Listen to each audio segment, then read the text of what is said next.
नमस्कार दोस्तों। आज की कहानी है भावना को बेटी की कौन सी बात अच्छी लगी। प्रांजल और हिमालय दोनों बचपन से ही दोस्त रहे। नौकरी व विवाह के बाद भी उनकी निकटता बनी रही। प्रांजल की पत्नी भावना को हिमालय की पत्नी रचना का साथ भी अच्छा लगता। दोनों मित्रों की पत्नियां जब तब बतियाती रहती। प्रांजल की दोनों बेटियां मीता व गीता अपनी पढ़ाई लगभग पूरी कर चुकी थी और बेटा उज्जवल अभी डॉक्टरी के लिए तीसरे वर्ष में पढ़ रहा था। मीता की शादी में हिमालय अपने बेटे सौरभ व बेटी रीचा के साथ मुंबई यथा समय पहुंच गए थे। दोनों परिवार के बच्चे जब एक दूसरे के साथ रहे तो संबंध और भी पक्के हो गए। एक दिन अचानक प्रांजल को हिमालय से अत्यंत दुखद समाचार मिला। उसकी पत्नी रचना रेलवे स्टेशन के प्लेटफार्म पर सीढ़ियों से फिसलकर गिर जाने के कारण गंभीर रूप से घायल हो गई है। प्रांजल और भावना के मुंबई पहुंचने से पहले ही रचना की मृत्यु हो गई। बचपन के मित्र के कष्ट को समझते हुए भी प्रांजल और भावना संवेदना के दो शब्द के अलावा कुछ भी समझा नहीं पाए। हिमालय दुखी व नितांत अकेले रह गए थे। उनकी बेटी रीचा ससुराल में थी और सौरभ की भी नौकरी दूसरे शहर में थी। लौटते हुए हिमालय से वे कहकर आए थे, जब भी मन करे हमारे पास आ जाया करना, मन कुछ बदल जाएगा। प्रांजल के बेटे उज्जवल के विवाह पर हिमालय मित्र के आग्रह पर कुछ पहले आए थे। गीता और गीता के विवाह में वह पत्नी रचना के साथ आए थे। वे दिन आंखों के सामने बार बार आ जाते। प्रांजल और भावना उनके दुख को समझ रहे थे, अतः उन्हें हर तरह से व्यस्त रखने का प्रयास करते ताकि मित्र अपनी पीड़ा को कुछ सीमा तक भुला सके। बाद में हिमालय का मन अपने अकेलेपन से बहुत उचाट होता तो वह प्रांजल के पास ही आ जाते। मुश्किल से 2 साल गुजरे होंगे कि प्रांजल भी गंभीर रूप से बीमार हो गए और केवल 1 माह की बीमारी के बाद भावना अकेली रह गई। बेटियां और उज्जवल भावना को बारी बारी से अपने साथ ले गए, पर वह 3-4 महीने में घूम फिर कर दोबारा अपने घरौंदे में वापस आ गई। पति के साथ सुख दुख की यादों के बीच उसे घर में हर तरह प्रांजल ही दिखाई पड़ते। कभी ऐसा आभास होता कि प्रांजल किचन में उसके पीछे आकर खड़े हैं और दूसरे ही क्षण उसे लगता जैसे प्रांजल उसे समझा रहे हैं कि मैं तुमसे दूर नहीं हूँ भावना, बल्कि तुम्हारे बिल्कुल पास हूँ। और भावना चौंक पड़ती। भावना का अपने बच्चों के पास मन नहीं लगा। जब हिमालय ने यह सुना तो हिम्मत करके कुछ दिन का अवकाश लेकर भावना के पास आए। उन्हें देखकर भावना विफर पड़ी। प्रांजल की यादें जो ताज़ा हो गई जब रचना नहीं रही और हिमालय आते तो प्रांजल बार बार भावना से कहते, मैं चाहता हूँ जो चीज़ें नाश्ता व भोजन में हिमालय को पसंद है वही बने। जब तक वह हमारे साथ है हम उसकी ही पसंद का खाना व नाश्ता करेंगे। भावना प्रांजल की बात इसलिए नहीं रखती कि हिमालय उसके पति के दोस्त हैं, बल्कि इसका दूसरा कारण भी था कि रचना की मृत्यु से हिमालय के प्रति उसे गहरी सहानुभूति हो गई थी। लेकिन अब सब कुछ परिवर्तित रूप में था। अब भावना किचन में घुसती ही नहीं, हिमालय ही जो कुछ बना सकते थे बना लेते, पर खाते दोनों साथ साथ। भावना ने काफ़ी समय तक बातें भी ना के बराबर की। हिमालय कहते तो वह तटस्थ ही सुनती, जवाब नपे तुले शब्दों में देती। हिमालय स्वयं चोट खाए हुए थे, इसलिए भावना की पीड़ा को समझते थे। वह उसे समझाने का प्रयास जरूर करते। जीवन मृत्यु में किसी का दखल नहीं चलता। इंसान खुद परिस्थितियों के अनुसार जीवन व्यतीत करने को मजबूर है। घाव कुछ हल्का होने पर इंसान स्वयं अपने आसपास छोटी मोटी खुशियां खोजने का प्रयास करे। हमें इस तथ्य को अपनाकर ही चलना होगा। भावना जी।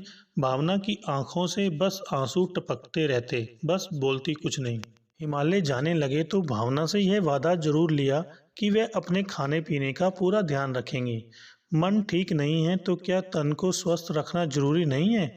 समय के मरहम से भावना का घाव भरा तो हिमालय का जब तब आना उसे अच्छा लगने लगा। बातें भी करनी शुरू कर दी। नाश्ता भोजन भी उनके पसंद का बनाने लगी।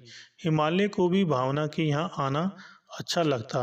मीता, गीता व उज्जवल भावना से मिलने आए हुए थे। तभी हिमालय भी आ गए थे। बेटियां चाह रही थी कि माँ उनके साथ या भाई के साथ चले, लेकिन भावना तैयार नहीं हुई।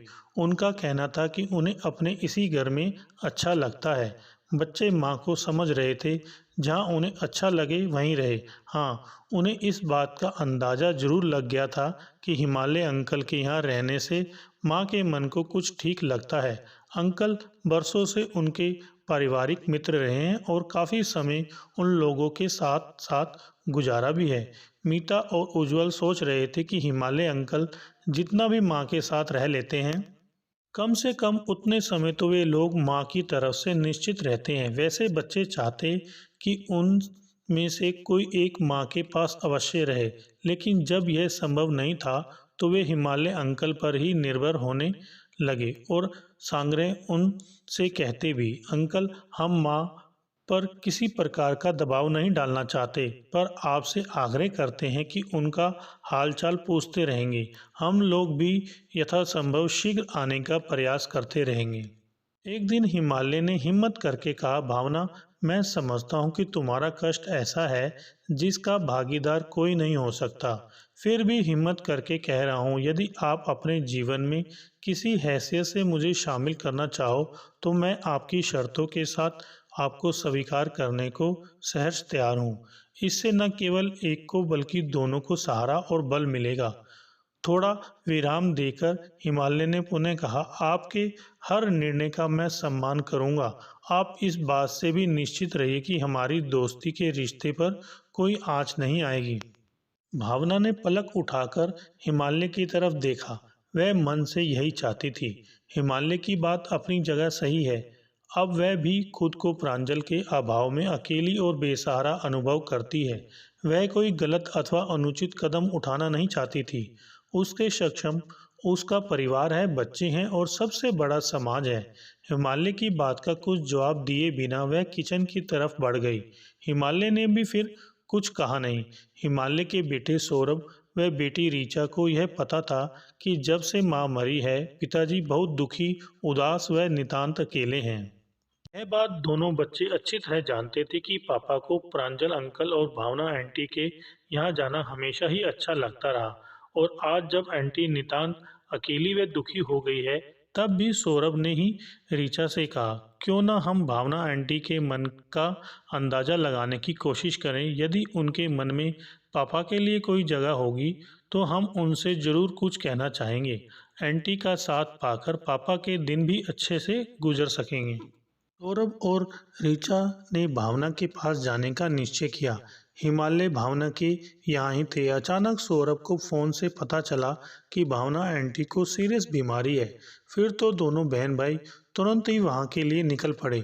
मीता, गीता तथा उज्जवल का परिवार सब पहुँच चुके थे। दरअसल कई दिनों से भावना का मन ठीक नहीं था। उलझन और अनिश्चय से भरा अंतर्मन समुद्र मंथन सा मथ रहा था। कभी हिमालय की बात और व्यवहार उसे अपनी तरफ खींचता, तो कभी पति के साथ बिताए दिन यादों को झकझोर देते, तो कभी जीवन में आया अकेलापन भी अपना कोई साथी ढूंढता। सब तरफ से घिरे मन को भावना ने अच्छी तरह से टटोला परखा तो यही लगा कि पति के अभाव में वह कुछ सीमा तक अकेली और दुखी जरूर है, पर उसे किसी और बात का अभाव नहीं है। दूसरी बात, वह हर कदम अपने बच्चों और परिवार को साथ लेकर ही चलना चाहेगी।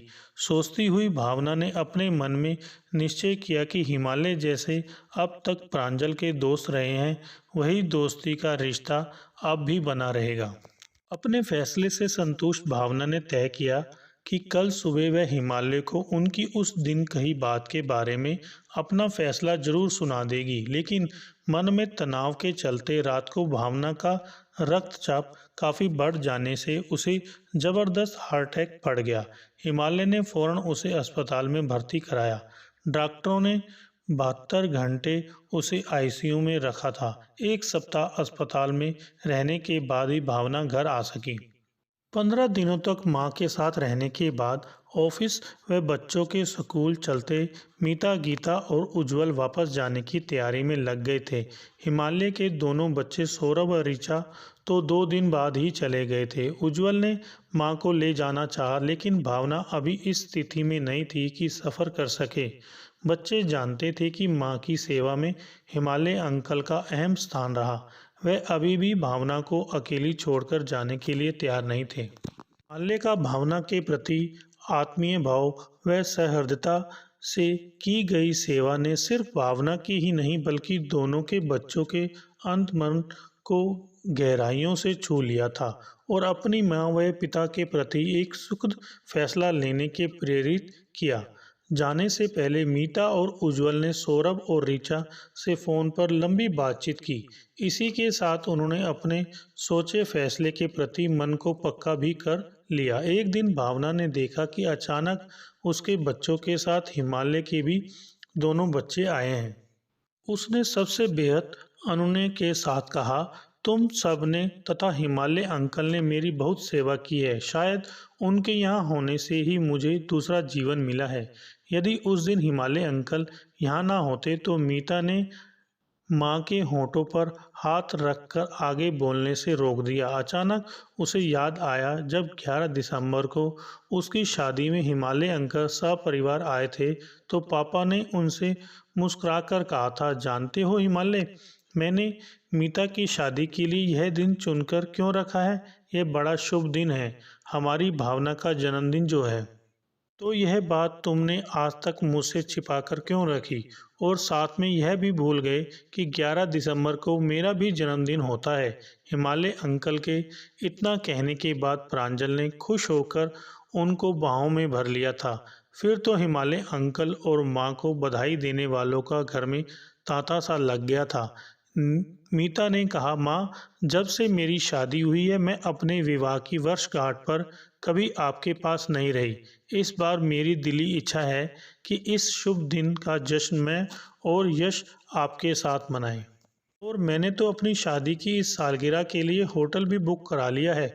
कुछ खास मेहमानों के साथ हिमालय अंकल, सौरभ भैया तथा ऋचा भी रहेगी। माँ, उस दिन आपका भी तो जन्मदिन होता है। हम दोनों यह दिन सुंदरता एवं एक साथ मनाया करेंगे।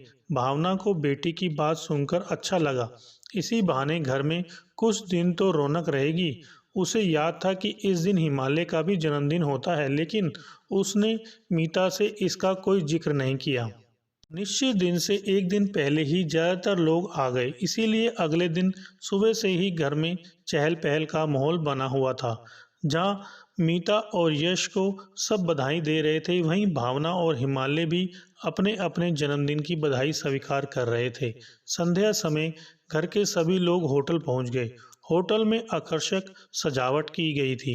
एक तरफ शहनाई वादन की व्यवस्था की गई थी। विवाह की वर्षगांठ के मौके पर मीता और यश की जयमाला होने के साथ ही तालियों की गड़गड़ाहट गूंज उठी। तभी मुस्कुराती मीता हिमालय के पास आकर आग्रह पूर्वक बोली, प्लीज़ अंकल, 1 मिनट के लिए उधर मंच पर चलिए। हिमालय भी बिना कुछ सोचे समझे उसके साथ हो लिए। दूसरी तरफ ऋचा भावना को साथ लेकर मंच पर आ गई। मीता और ऋचा ने आमने सामने खड़े भावना और हिमालय के हाथों में बड़ा सा फूलों का हार पकड़ाते हुए हंसकर कहा, जानते हैं अंकल और आंटी, आप इसका क्या करेंगे। हाँ, तुमको और यश जी को शादी की वर्षगांठ की खुशी में पहनाना है। हिमालय ने मुस्कुराकर कहा, आज मम्मी का जन्मदिन है, इस उपलक्ष्य में यह हार आप उनको पहनाएंगे। मीता ने हंसकर कहा, और आंटी, आज मेरे पापा का भी जन्मदिन है। मीता के कहने के तुरंत बाद ऋचा ने कहा, इस खुशी में आपको हार पापा को पहनाना है। अपने अपने हाथों में हार पकड़ें। हिमालय और भावना आश्चर्य से भरकर बच्चों की तरफ देखने लगे। अपने लिए बच्चों की इस खूबसूरत कोशिश पर दोनों का दिल भर आया और उन्होंने बच्चों का मन रखने के लिए एक दूसरे को जयमाला पहनाकर रस्म अदा कर दी। मीता और ऋचा ने तालियां बजाते हुए सबके सामने कहा, अब आप दोनों दोस्त से आगे एक दूसरे को स्वीकार करके एक दूसरे के होकर रहेंगे। हमारा यह प्रयास बस आप लोगों को अपनी स्थायी पीड़ा और अकेलेपन से कुछ सीमा तक निजात दिलाने के लिए किया गया है। बच्चों के साहस और प्रयास की सबने मुक्त कंठ से सराहना की। तालियों की गड़गड़ाहट से होटल का हाल गूंज उठा। हिमालय ने अनुग्रहित नजरों से बच्चों की तरफ देखा, जिन्होंने अत्यंत खूबसूरती से सबको साक्षी बनाकर उनके मिलन को स्वीकार किया था। हेलो दोस्तों, अगर आपको हमारी ये वीडियो अच्छी लगी हो तो लाइक करें, शेयर करें और कमेंट्स करके बताएं कि हमारी ये वीडियो आपको कैसी लगी। साथ में चैनल को सब्सक्राइब करके बेल आइकन जरूर दबाएं।